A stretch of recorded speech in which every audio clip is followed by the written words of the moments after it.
A familiar remark by long-time foreign residents of Hong Kong is that they had only intended to stay a year or two when they first arrived.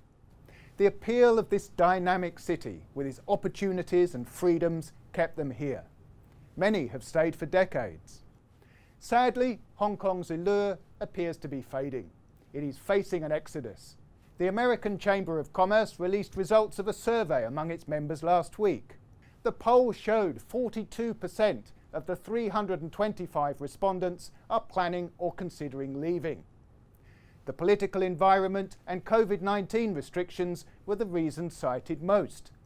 More than 62% of those considering a departure said the national security law passed last year made them feel uncomfortable. More than a third were worried about the quality of education after the passing of that law. Nearly half considering leaving cited quarantine restrictions making it more difficult for them to visit family overseas. Comments made by respondents included concerns the fabric of Hong Kong is rapidly changing and the culture at work appears less international. Most worrying was the feedback citing anti-Western sentiment and a waning of the tolerance traditionally shown to expats. China's foreign ministry took a more positive view of the results. It pointed out that 58% of those who responded intended to stay. It is perhaps a question of whether you see the glass as half full or half empty. Among those who said they were remaining, the quality of life, excellent business environment, and belief that the city offers a promising future were the most commonly cited reasons. But the survey reflects anecdotal evidence that expats are planning to get out in significant numbers. Among them are many who have lived in the city for years. Every day I seem to speak to someone who is putting an exit strategy in place. Intentions to retire in Hong Kong are being abandoned. Vague notions of returning home someday are suddenly becoming concrete plans. The reasons, as the survey suggests, are complex. Hong Kong has been through some extraordinary times in recent years, from the civil unrest of 2019 to the outbreak of COVID-19 last year. But the city's political turbulence, which has seen the room for free debate squeezed, opposition figures arrested, and democratic reforms rolled back, is a factor.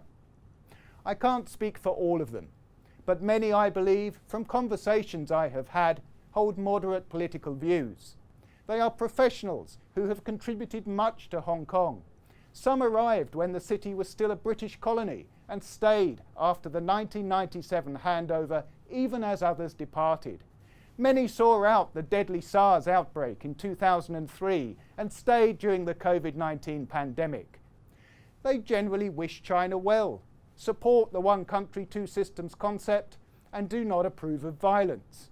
They have no intention of undermining anything, let alone national security. Many are critical of their own country's government. But they want to live in a diverse, vibrant, tolerant society where views can be freely expressed and matters of public concern debated. They wish to see human rights respected and democracy flourish. This is what they believe the one country, two systems arrangement was supposed to ensure. The departure of long-term residents is nothing to celebrate. The government should listen to their concerns.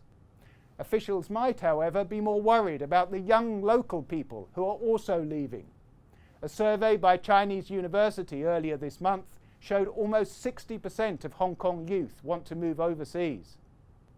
Among social media comments on a video version of one of my recent columns were a number that told me to go back to my own country. Many expats don't need to be told. They've made up their own minds already and are heading for greener pastures elsewhere. If Hong Kong still wishes to make good on its claim to be an international city, it must do all it can to keep them and to attract others like them.